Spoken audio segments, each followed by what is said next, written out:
Nggak usah ngomong gitu, pokoknya adab itu Allah kuasa mengadab siapa saja. Tapi kita berhenti di situ, nggak usah ngomong siksa karena dosa. Karena kalau kamu ngomong dosa diperbandingkan ada daerah yang lebih dosa, atau itu tidak wilayah kamu.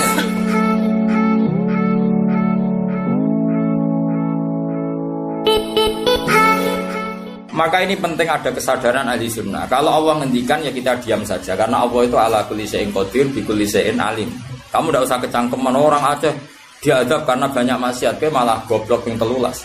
Podo-podo maksiat yang Aceh, rak maksiat yang Bali. Bali le maksiat yang Hollywood, Hollywood le maksiat yang Cina, malah komunis. Nggak usah ngomong gitu, pokoknya adab itu Allah kuasa mengadab siapa saja. Tapi kita berhenti di situ, nggak usah ngomong siksa karena dosa. Karena kalau kamu ngomong dosa diperbandingkan ada daerah yang lebih dosa, atau itu tidak wilayah kamu. Makanya Rasulullah itu kalau ditanya ada adab itu Nabi nggak pernah nerus. Ya sudah ada adab, tapi kalau mansus ya mansus misalnya kaum Milot itu mansus karena adab. Tapi kalau orang Islam kan nggak mesti adab. Bisa saja hukuman yang menjadikan malah mlebu swarga. Kalau sama nggak percaya gini, dan saya menjamin pasti saya benar dalam hal ini karena saya berdasar hadis sahih. Sama-sama adab, misalnya orang tenggelam, banyak kan orang mukmin disifati Nabi itu mati syahid. Kalau tak lawan sing darane wong Aceh iku mesti adab. Tak lawan dunia akhirat. Selain wong sombong berarti tak maca hadis. Lho coba Nabi beberapa kali ngendikan umatku sing syahid itu sekian-sekian, termasuk sing mata hori kon sing mati tenggelam coba. Artinya ada bentuk gharik yang justru syahid. Kecangkeman dura tahu ngaji kecangkeman. Oh tak lawan dunia akhirat. Karena sok sucinya. Sudah kita baca ayatnya berhenti fayuh rikokum saja. Soal bima kafartum itu otoritasnya wilayahnya Allah Subhanahu wa taala. Do sok suci do kecangkeman. Oh tak lawan tenan. Nek wong iku mlebu swarga aku usul pangeran. Ampun Gusti. Niku nate ngenyek tiang wong sak provinsi. Sok sucinya. Lo coba ya. Banyak orang mati divonis, misalnya kamu, wah iku krana adab. Ternyata Nabi ngendikan maktun wong lara weteng syahid. Gharik syahid, mahdum syahid. Orang yang mati korban, kan kita tidak pernah tahu. Ya sudah, bodoh-bodoh tidak pernah tahu, pakai yang husnul khotimah saja, pakai yang husnudzon saja. Saya ulang lagi, ini penting saya utarakan. Jadi Allah saja yang Tuhan ngendikan itu potensi. Saya pastikan lah. Kita semua kenal Allah yang warahmati wasiat. Nabi berkali-kali ngendikan inna rahmati sabaqat ghadab. Sebagian riwayat bukan sabaqat, ghalabat. Setiap rahmatku pasti mengalahkan adabku. Artinya gini, kalau ada potensi adab, ya kita milih itu bentuk rahmat saja dulu, karena itu yang mesti menang.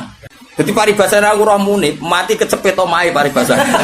Utawa mati tiba ning WC. Misal aku tetap darani syahid, kategorine mahdum. Enggak apa-apa. Karena menduga rahmat itu lebih gampang, karena Allah jelas ngendikan hadis qudsi inna rahmati ghalabat ghadabi. Berarti gamane pola semua itu lebih baik kamu tafsirkan sebagai rahmat. Nah, kecuali ada sharihul ayat yang mengatakan itu adab, tapi mana ada sekarang udah ada nabi. Misalnya kaum Lut, kan Allah jelas-jelas ngendikan itu karena adab, ya sudah kita ikut mengatakan adab. Tapi kalau yang orang Aceh, orang mana-mana kan enggak ada ayatnya. Jelas ya? Iya. Mulane sing apik itu ngaji sing tenanan.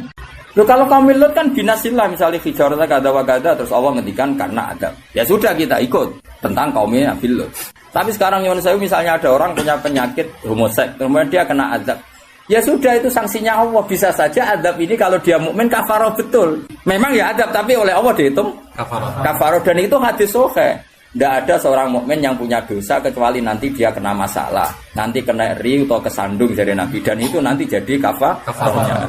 Jadi saya pastikan fayuhrikokum bima kafartum itu untuk konteks orang mukmin kamu baca separuh saja, sudah Allah itu mampu menenggelamkan kalian. Tapi khusus orang mukmin khitabnya jangan bima kafartum, kan kita tidak kafir.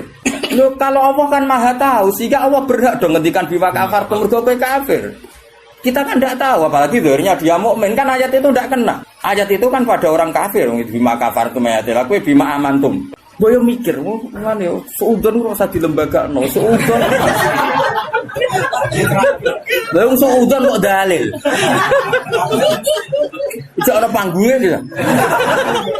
Wong suudon siri wae elek, men suudon kok dikai panggung. Ajak-ajak bisa. Lha suudon kok dilembagakno. Tak lawan yakin dunia. Bahaya itu bahaya sekali, ora terima bahaya sekali. Ya saya ulang lagi ya. Jadi kata qadir itu potensi. Enggak mesti terjadi karena kita tahu warahmati fasatul inna rahmati sabaqat ghadab wa firatin ghalabat. Jadi kalau ada fenomena takwili dulu itu rahmat, terutama kalau pada orang mukmin. Mulane ngaji pun nang anut kula. Fayukhriqakum bima kafartum. Sing berhak ngendikan bima kafartum iki sapa arah pengira. Wong yang terjadi di Indonesia udah mukmin, mana mungkin kita teruskan bima kafartum. Rungokno yo tobat wong-wong. Aman Nabawi anut Sayyidina Ali. Jadi Sayyidina Ali, aku sok ben ketemu pengiran pertama, nglapurno wong sing masalah mbak aku. Ana awwalu man yatsu baina yadir rahmanil khusuma. Aku wong pertama sungkeman yang pangeran. Iku apa konfirmasi musuhku aku bener di. Aku sih yakin ngono. Aku sebenarnya ngono. Ulama dilawan bal ngenyek. Tapi kalau Allah ngendikan adab itu mau ngendikan potensi. Jong nak kelakuan ngene, aku iku kuwasa mendatangkan siksa. Kuwasa itu kan belum eksekusi kan? Bisa iya, bisa tidak. Maka ya sudah itu potensi. Maka kalau ada orang mukmin ngalami apa-apa, itu sebagai ada banyak potensi. Yang mesti terjadi hubungan manusia dengan Allah itu rahmat. Wawas ya orang. Wes akeh murid kula nak di keyakinan ndak seperti saya tak lawan. Karena ini menyangkut tradisine pangeran sunnatullah hubungane mbek kawulane iku rahmat. Bahkan redaksine kata bacara aku ora ahli sunah tamanani majibno. Mari ahli sunah nadarane apa ora wajib nglakoni apa ya ono wae. Maksudnya kula ya kan. Wis jelas istilahnya kan kata barabbukum ala nafsi. Cuma kita sebagai ahli sunnah manjen mengatakan Allah itu tidak wajib melakukan apa saja. Tapi Allah sendiri mengistilahkan dirinya pasti mewajibkan pada dirinya melakukan rahmat. Baik kula suwun. Hubungane wong mukmin be Allah iku yakini hubungan sing baik. Mergo Allah ngendikan nggih kata rabbukum ala nafsi rahmah. Sebagian wassalamu ala manit tabal huda. Dadi anggere ana wong mukmin hubungannya ambek Allah itu untuk salam, paham ya? Soal nanti ada salah-salahnya itu ya mesti wae wong ya salah. Aku rasa mbok kandhani, macam kita pakai aku rasa kecangkeman. Didali, sudah jelas Qur'annya gini, di Qur'an sing ndi. Wah, saya pernah melihat ada kitab judulnya welali, aku isine lho ini.